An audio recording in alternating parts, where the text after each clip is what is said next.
इस बार कालू गोरी सर्दियाँ बिताने के लिए हीटर लाए थे। गोरी कवि को अपने हीटर का बहुत घमंड था। पति जी, हम पैसे खर्च करके अपने आप को गर्म रखते हैं और इनको देखो कैसे फ्री की आग जलाकर बैठे हैं। हाँ गोरी, और इसका बिल भी तो नहीं आता। हम तो लुट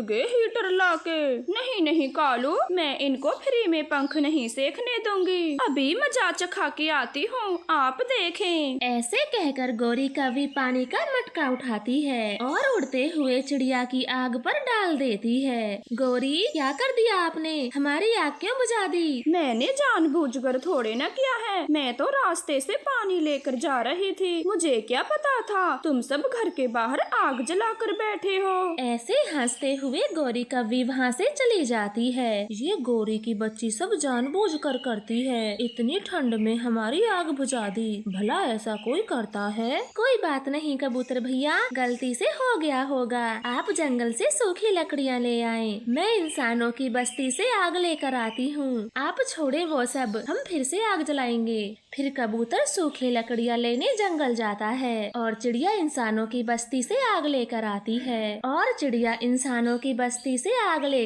है। वो बड़ी मुश्किल से फिर से आग जलाते हैं। चिड़िया, जंगल में बहुत ठंड है, अगर ये आग ना होती तो हमारा क्या होता? मैं तो मर ही जाता। वो ऐसे बातें कर फिर से अपने पंख सेकने लगते हैं। मगर गोरी कवि कहाँ चैन से बैठने वाली थी। वो अपने पति कालू से कहती है, कालू, इस बार तुम जाओ, चिड़िया की आग में पानी डाल दो। आग बुझा के बड़ा मजा आता है। हाँ गोरी, मैं ही जाता हूँ, और देखना कैसे एक ही बार में इनकी आग बुझा दूंगा। ठंड से मारूंगा इन्हें, ठंड से। ऐसे कहकर कालू कौवा मटका लेकर नदी पर जाता है और पानी से भर कर लाता है। वो भी जानबूझकर आग पर पानी से भरा मटका गिरा देता है और उनकी मेहनत से जलाई आग फिर से बुझ जाती है। कालू, ये क्या कर दिया आपने? पहले गोरी ने हमारी आग बुझाई और अब तुमने। आप दोनों हमें परेशान क्यों कर रहे हो? अगर रास्ते में आग जला के बैठोगे तो पानी भी रास्ते में ही गिरेगा। तुम सब अपने अपने घरों में जाके बैठो। ऐसे कहकर कालू कौवा वहाँ से चला जाता है और उनकी आग फिर से बुझ जाती है। दोस्तों, ये शैतान कौवे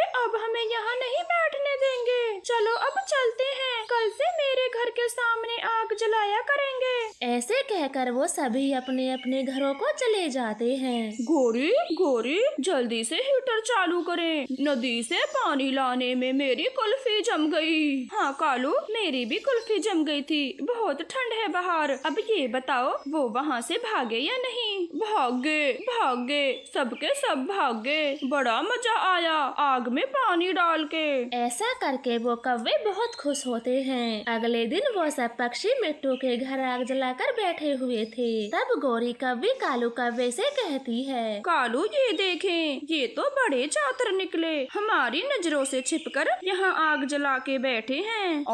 अभी जाता हूँ मटका लेकर और इनकी आग बुझा के आता हूँ। तुम बस घर जाकर हीटर चालू करो, पिछली बार की तरह मेरी कुल्फी ना जम जाए कहीं। ऐसे कहकर कालू कौवा फिर से मटका लेकर नदी पर जाता है और मिट्टू की आग पर भी पानी गिरा देता है। उनकी आग फिर से बुझ जाती है। कालू, तुम हमारी आग को जानबूझकर बुझाते हो, क्योंकि आज तो हम तुम्हारे घर जाने वाले रास्ते में भी नहीं बैठे, फिर हमारी आग के ऊपर से पानी लेकर क्यों गुजरे? अब मेरी मर्जी, मेरा मन जहाँ से जाने का करेगा वहीं से जाऊंगा, तुम मुझे रोक नहीं सकते। ऐसे कहकर कालू कौवा हंसता हुआ वहाँ से चला जाता है। वो सब ठंड से कुकर रहे थे। अब बहुत हो गया, ये तो जानबूझकर हमारी आग बुझाते हैं, वरना यहाँ से जाने का इनका क्या काम था? हाँ रानो बहन, आप ठीक कहती हो। इन्हें अब सबक सिखाना ही होगा कि ठंड में किसी को कैसे सताते हैं। ऐसे योजना कर वो अपने अपने घर चले जाते हैं। कालू गोरी तो बहुत खुश थे और अपना हीटर जलाकर खुद को गर्म कर रहे थे। गोरी,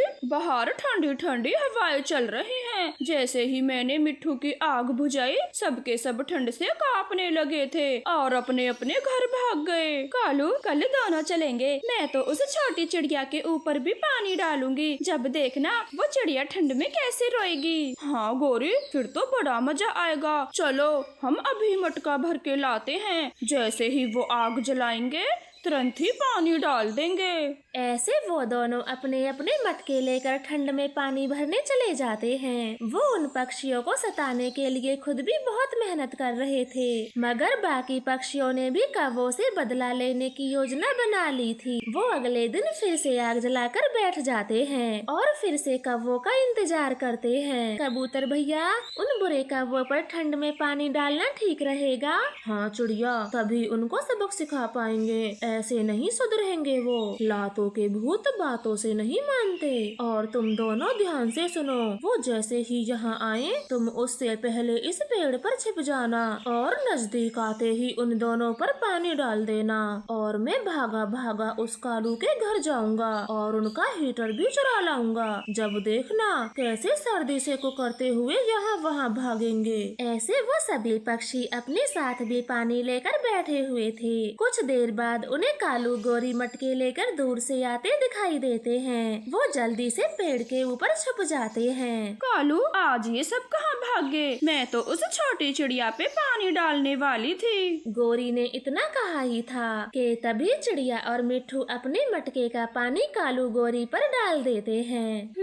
गोरी, मुझे भिगोना चाहती थी, अब आया ना मजा खुद भीज कर। ये सब तुमने क्या किया? ठंड में हमारे ऊपर पानी क्यों डाल दिया? गोरी, कालू, हम तो अपनी आग बुझाने के लिए पानी डाल रहे थे, बीच में तुम आ गए तो हम क्या करें? चले कालू, हीटर के सामने बैठते हैं। आज तो इन्होंने हमारी चाल हम पे ही फेंक दी। गोरी, अब जल्दी चलो घर, हीटर के सामने बैठते हैं, कुल्फी जम रही है मेरी। फिर वो दोनों ठंड से कांपते हुए घर भागते हैं, मगर कबूतर ने तो उनका हीटर पहले ही चुरा लिया था। गोरी, हमारा हीटर कोई चुरा के ले गया, अब हम क्या करें? कालू, कालू, मुझे तेज ठंड लग रही है, हम जल्दी से चिड़िया के पास चलते हैं। चलो, उनकी ही आग पे पंख सेकेंगे। फिर वो दोनों भागे भागे कबूतर चिड़िया के पास आते हैं, मगर कबूतर तो उन्हें अपने पास बैठने भी नहीं देता। कबूतर मेरे भाई, प्लीज हमें आग के सामने बैठ जाने दो, हमें बहुत ठंड लगी है। नहीं गोरी, आज तुम्हें हम में से कोई भी अपने पास नहीं बैठने देगा, आप कल लाना। अब जाएं यहाँ से। चिड़िया, कैसी बातें करता है ये कबूतर? ठंड तो हमें अब लगी है, कल क्या करेंगे? हाँ, और हम आप सबसे माफी मांगते हैं, हमें माफ कर दो और प्लीज पंख सेकने दो। वो दोनों ऐसे खूब मिन्नतें करते हैं, मगर उन्हें कोई भी अपने पास नहीं बिठाता और इस तरह से उन्हें सर्दी के मौसम में पानी में भीगकर अपनी शैतानी की सजा मिलती है। वो दोनों तो दूर बैठे कांप रहे थे। टूनी चिड़िया अपने 3 बेटियों के साथ रहती थी। उसका पति टुन्नो चिड़ा दूर विदेश में काम करता था। टूनी की सास लक्ष्मी चिड़िया उसे जरा भी पसंद नहीं करती, क्योंकि टुन्नो चिड़े ने खुद से टूनी को पसंद किया था। एक दिन लक्ष्मी चिड़िया अपनी सहेली से कहती है, सहेली, तू तो सब जानती है, मेरे बड़े बेटे ने अपनी पसंद से शादी कर ली, मुझे दहेज में कुछ भी न मिला। अब मैं अपने छोटे बेटे की शादी करना चाहती हूँ, तेरी नजर में कोई अमीर चिड़ा हो तो बता। हाँ लक्ष्मी, मेरी नजर में एक बहुत अमीर परिवार है, भर भर के दहेज भी देगा, परंतु उसकी 2 बेटी हैं और वो दोनों की शादी एक साथ करना चाहता है। वो सब मैं देख लूंगी, तो एक बार मुझे उनको दिखा ला, क्या पता वो मेरे बेटे को पसंद कर ले। फिर अगले दिन लक्ष्मी चिड़िया तो तैयार हो जाती है। तब उसकी बहू टूनी उससे पूछती है, माँ जी, आज आप इतनी जल्दी कैसे उठ गयी? कहीं पर जा रही हो क्या? हाँ, जा रही हूँ। तुझसे मतलब? मैंने कितनी बार बोला है, अपनी गंदी शक्ल मुझे मत दिखाया कर सुबह सुबह, अब भाग मेरे कमरे से। टोनी चुपचाप वहाँ से चली जाती है। तभी टोनी की सबसे छोटी बेटी वहाँ पर आती है। दादी दादी, मैं आपके साथ चलूं? आप मुझे अपने साथ लेकर जाएंगी ना? अपनी माँ के पीछे जिद क्या कर, मैं तुझे अपने साथ कहीं नहीं लेकर जाने वाली, अब भाग यहाँ से। ऐसे लक्ष्मी चिड़िया के मना करने के बाद वो छोटी बच्ची वहाँ से नहीं जाती। वो तो जिद करने लगी थी। तभी लक्ष्मी चिड़िया उसके गाल पे एक थप्पड़ मार मारती है और अपने बेटे के साथ घर से चली जाती है। मम्मा मम्मा, दादी बहुत बुरी है, हर समय मारती रहती है, कभी आपको तो कभी हमें। मम्मा, क्या सबकी दादी ऐसी ही होती है? हाँ गुड़िया, दादी सबकी एक जैसी ही होती है। जब तुमसे मना किया था तो जिद क्यों कर रही थी? इसीलिए आपकी दादी ने आपको मारा। आगे से कभी भी दादी के पीछे जाने की जिद मत करना। देख ले लक्ष्मी, बहुत अच्छा परिवार है, और देख दोनों बेटियां ही कितनी सुंदर हैं। तुझे कौन सी पसंद है? हाँ, मुझे पसंद है, और मेरे बेटे को भी। भाई साहब जी, जल्दी से ये रिश्ता पक्का करो। पिंकी चिड़िया, इनका दूसरा बेटा कहाँ है? मैंने आपसे पहले ही बोला था, मुझे अपनी दोनों बेटियों की शादी एक घर में करनी है। भाई साहब जी, आप इसे मत डांटो। मेरा बड़ा बेटा विदेश में कमाता है, इसीलिए वो आ ना सका। मैं उसकी तस्वीर लाई हूँ, आप सब देखें। अब ये रिश्ता हो सकता है। आपका बड़ा बेटा भी बहुत सुंदर है। ऐसे रिश्ता पक्का कर वो तीनों वहाँ से चले जाते हैं। रास्ते में सुंदरी कवि पूछती है, लक्ष्मी तूने झूठ क्यों बोला? टुन्नू की शादी तो हो गई है और उसके 3 बच्चे भी हैं। सहेली, वो सब मैं देख लूंगी, बस तो ये बता, अपना मुंह बंद रखने का क्या लेगी? मुझे क्या चाहिए, बस सोने की अंगूठी दे देना। इतना अच्छा रिश्ता जो बताया है। ऐसे बातें कर वो दोनों माँ बेटे घर आ जाते हैं। लक्ष्मी एक ही बात सोच रही थी, मैं ऐसा क्या करूं जो टूनी अपनी बेटियों को लेकर मेरे घर से खुद ही चली जाए। माँ, वो टूनी अपनी बेटियों को लेकर खुद नहीं जाएगी हमारे घर से। आपको भगाना होगा उसे। 3 दिन बाद भैया आ रहे हैं। बेटा तू चिंता मत कर, मुझे आइडिया आ गया है। फिर अगली सुबह लक्ष्मी चिड़िया टूनी से कहती है, माँ जी आपने मुझे आवाज दी। हाँ टूनी बहू, तुम तैयार हो जाओ, आज मेरा मन कहीं बाहर घूमने का है। लेकिन कहाँ माँ जी, हम कहाँ पर जाने वाले हैं? टूनी बहू, मैं सोच रही हूँ आज हम अपने पुराने घर चलते हैं। तुझे और तेरी बच्चियों को भी तो देखना चाहिए, हम पहले कैसे घर में रहते थे। ठीक है माँ जी, मैं अभी तैयार हो जाती हूँ। फिर लक्ष्मी चिड़िया टोनी और उसकी तीनों बेटियों को लेकर चली जाती है। माँ जी, ये घर तो बहुत बड़ा है। अरे बहू, अभी तो तूने बाहर से देखा है, चल अंदर तो चल, एक एक कोना दिखाती हूँ तुझे। आखिर मेरे पति ने बनाया था ये घर। फिर वो सब घर के अंदर चले जाते हैं। अंदर से घर काफी बड़ा था। लक्ष्मी घर के कोने कोने को दिखा रही थी। माँ जी सच में मुझे तो ये घर बहुत अच्छा लगा, क्यों ना हम यहीं रहने लगे।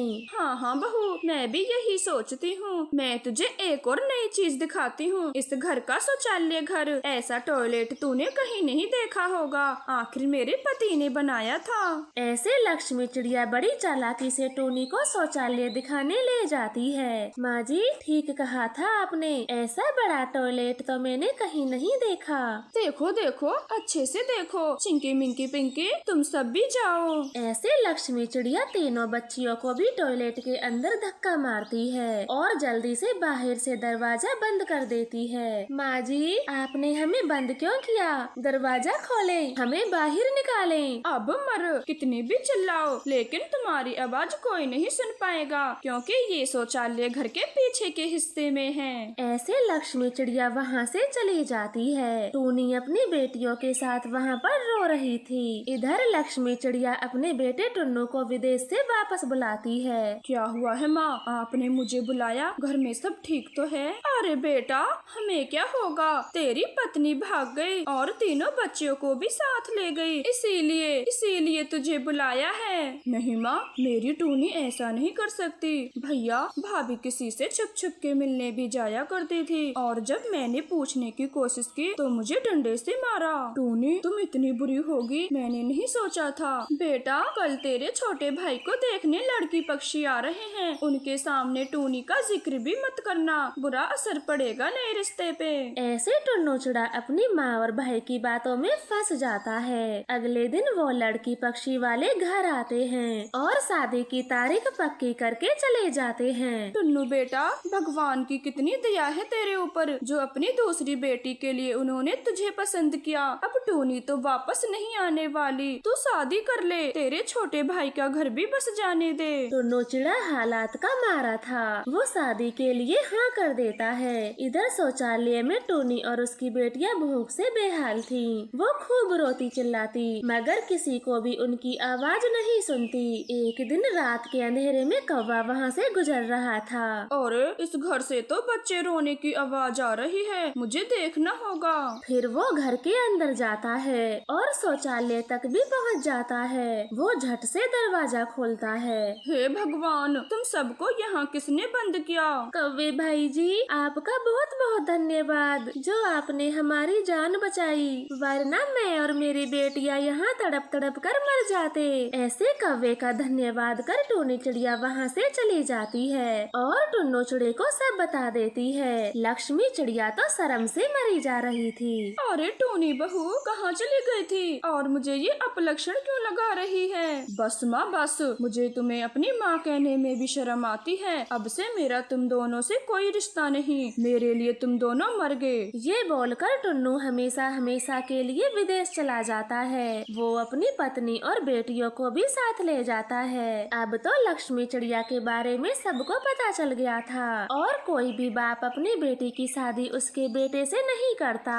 और वो तो जिंदगी भर कुंवारा ही रहता है। इस तरह से उन्हें अपनी करनी की सजा मिलती है। आपका धन्यवाद। वो छोटी चिड़िया जंगल में अभी नई नई आई थी, उसे कुछ भी मालूमात नहीं था वो अपना घोंसला कहाँ बनाए। और तभी वो एक कबूतर से पूछती है, कबूतर जी क्या मैं अपना घोंसला उस सामने वाले पेड़ पर बना लूं? मैं यहाँ किसी को नहीं जानती, इसलिए आपसे पूछ रही हूँ। क्या उस घने जामुन के पेड़ पर? बना लो वहाँ किसी पक्षी का बसेरा नहीं है, तुम खुशी खुशी वहाँ रह सकती हो। ऐसे बोलकर कबूतर वहाँ से चला जाता है और छोटी चिड़िया पूरा दिन अपना घोंसला बनाती है। चलो मेरा घोंसला तो पूरा बन गया, अब अपने लिए दाना खोजने जाती हूँ। मैंने सुबह से कुछ नहीं खाया। फिर छोटी चिड़िया अपने लिए भोजन लेने जाती है। ठीक चिड़िया के पेड़ के पास कौवे का भी घोंसला था, लेकिन वो तो बुरे पक्षी थे, किसी को देखकर खुश नहीं होते। कालू देखे तो किसी पक्षी ने नया घोंसला बनाया है इस पेड़ पे, वो भी हमसे पूछे बिना। आने दो उस पक्षी को, मार मार के नहीं भगाया तो मेरा नाम भी कालू नहीं। फिर वे दोनों चिड़िया के आने का इंतजार करते हैं। थोड़ी देर बाद चिड़िया भी भोजन लेकर आती है और कौवे उसके पास जाते हैं। छोटी चिड़िया, तो तुमने हमारी जगह पर घोंसला बनाया है, कुछ पता भी है? ये पेड़ हमारा है, भागे यहाँ से। लेकिन यहाँ तो किसी का भी घोंसला नहीं है, अगर होता तो मैं खुद ही नहीं आती यहाँ। चुप, बेशक हमारा घोंसला दूसरे पेड़ पे है, लेकिन हम यहाँ दिन में सोते हैं, खाते हैं और हम दूसरा घोंसला भी जल्दी ही बनाने वाले थे, लेकिन अब हम इसी घोंसले में रहेंगे। तुम भागो यहाँ से। मैंने इतनी मेहनत से अपना घोंसला बनाया, कम से कम मुझे कुछ दिन तो यहाँ रहने दो, फिर मैं खुद ही चली जाऊंगी। ठीक है, तुम एक छोटी चिड़िया हो इसीलिए दया करते हैं, लेकिन जब तक तुम यहाँ रहोगी हमें कुछ देना होगा, जैसे कि भोजन। तुझे हर दिन हमें भोजन देना होगा। ठीक है, मुझे मंजूर है, मैं आप दोनों को रोज रोज अपना भोजन दे दिया करूँगी। तो लाओ आज का दाना हमें दे दो और जब तक तुम्हारा मन करे रहो यहाँ। ऐसे बोलते हुए वो चिड़िया का दाना ले लेते हैं और अपने घोंसले में चले जाते हैं। ये तो बहुत अच्छा किया गौरी तुमने, अब हमें दाना लेने दूर नहीं जाना होगा, बैठे बैठे आराम से चिड़िया का दाना खाया करेंगे। हाँ कालू, तभी तो सोच समझ कर मैंने चिड़िया को रहने दिया है। मैंने सुना है छोटी चिड़ियाएं बहुत भोली और मेहनती होती हैं, ये हम दोनों का पेट भर देगी। ऐसे खुश होकर दोनों कौवे दाना खाते हैं और सो जाते हैं। सुबह हो जाती है, चिड़िया तो भोजन की तलाश में जा चुकी थी। मुझे जल्दी जल्दी दाना खोजना होगा, अपने लिए भी और उन दोनों कौवों के लिए भी। मैं तो अच्छी फंस गई, मुझे जल्द ही अपने लिए कोई दूसरा स्थान ढूंढना होगा। ऐसे वो चिड़िया भी भोजन लेकर जंगल लौट आती है। कालू गोरी मस्त अपने घोंसले में सोए हुए थे, तब चिड़िया उन्हें भोजन देने आती है। आ गई चिड़िया, आज क्या लाई हो? ये ले कालू गोरी, आज मुझे ये चावल के दाने मिले हैं। चावल तो कुछ खास पसंद नहीं है मुझे, कल मेरे लिए चीकू लेके आना। गोरी तो फरमाइशें करती है। चिड़िया बिना कुछ बोले वहाँ से चली जाती है। इस तरह से दिन बीत सीखते गए। कालू गोरी के तो खूब मजे थे जब तक चिड़िया उनके पास रहती, मगर अब चिड़िया ने एक कट्ठे के पेड़ पर अपना घोंसला बना लिया था जो कि उन शैतान कौवों से बहुत दूर था। गोरी, आज चिड़िया को काफी देर हो गई, भोजन देने भी नहीं आई। कालू, कहीं वो छोटी चिड़िया इस घोंसले को छोड़कर चली तो नहीं गई? अगर ऐसा हुआ तो हमें रोज रोज भोजन लाकर कौन देगा? नहीं नहीं, उस चिड़िया को यहीं आना होगा, वो इसी घोंसले में रहेगी। मैं जाकर ढूंढता हूँ उसे। कालू, मैं भी साथ चलती हूँ, आखिर हमारे पेट भरने का सवाल है। फिर वो दोनों कौवे चिड़िया को ढूंढने चले जाते हैं। चिड़िया अपने नए घोंसले में बैठी दाना खा रही थी जब कौवे भी वहाँ पर पहुँच जाते हैं और चिड़िया से बोलते हैं, चिड़िया, तुम यहाँ कब आ गई? तुम्हारे बिना हमारा मन नहीं लग रहा, चलो वापस वहीं चलो। नहीं, जंगल तो मुझे भी बहुत पसंद आया, लेकिन वो आप दोनों का पेड़ था। आप दिन में वहाँ पर सोते थे, साथ साथ खाते थे, तो मैं ज्यादा दिन वहाँ कैसे रुक सकती थी, इसलिए मैंने अपना घोंसला यहाँ बना लिया। चिड़िया चिड़िया, तुम वापस चलो, तुम्हारे बिना सब सूना सूना है, और वो घोंसला भी तुमने कितनी मेहनत से बनाया था जो कि अब खाली पड़ा है। हाँ, मैंने मेहनत से तो बनाया था, लेकिन अब मैंने वो तुम दोनों के लिए छोड़ दिया है और अब मैं यहीं रहूंगी। आप दोनों उस घोंसले में आराम किया करना। ऐसे चिड़िया के बार बार मना करने पर कालू गोरी वहाँ से चले जाते हैं। बुरे कौवो, मैं सब जानती हूँ, मुझे वापस इसलिए बुलाना चाहते हो ताकि मैं तुम दोनों का पेट भर सकूं और तुम थाली बैठे बैठे मेरा भोजन खाते रहो। कालू, अब खुद से ही दाना ढूंढ के लाना होगा। वो चातर चिड़िया तो चली गई। गोरी, मैं नहीं रहने दूंगा, नहीं रहने दूंगा, उस छोटी चिड़िया को यहीं आना होगा यहीं। फिर दोनों कौवे छुपकर चिड़िया पर नजर रखते हैं। जैसे ही चिड़िया भोजन लेने जाती है तो कालू कौवा चिड़िया का घोंसला तोड़ जाता है। बेचारी चिड़िया तो दुखी होती है और दोबारा से घोंसला बनाती है। अब तो वो कौवे लगातार ऐसा ही करने लगे थे। क्या हुआ है छोटी चिड़िया, तुम परेशान दिख रही हो? हाँ गोरी, कोई शैतान पक्षी मेरा हर दिन घोंसला तोड़ जाता है। मैं जब दाना लेकर लौटती हूँ तो ऐसा ही पड़ा मिलता है। अब तो मैं घोंसला बना बना कर थक भी गई हूँ। इसीलिए कहती हूँ चिड़िया, तुम हमारे साथ उसी पेड़ पर रह लो। वहाँ किसी पक्षी की इतनी मजाल नहीं कि हमारे होते हुए तुम्हारा घोंसला तोड़ जाए। नहीं, मैं भी देखूंगी उस शैतान को,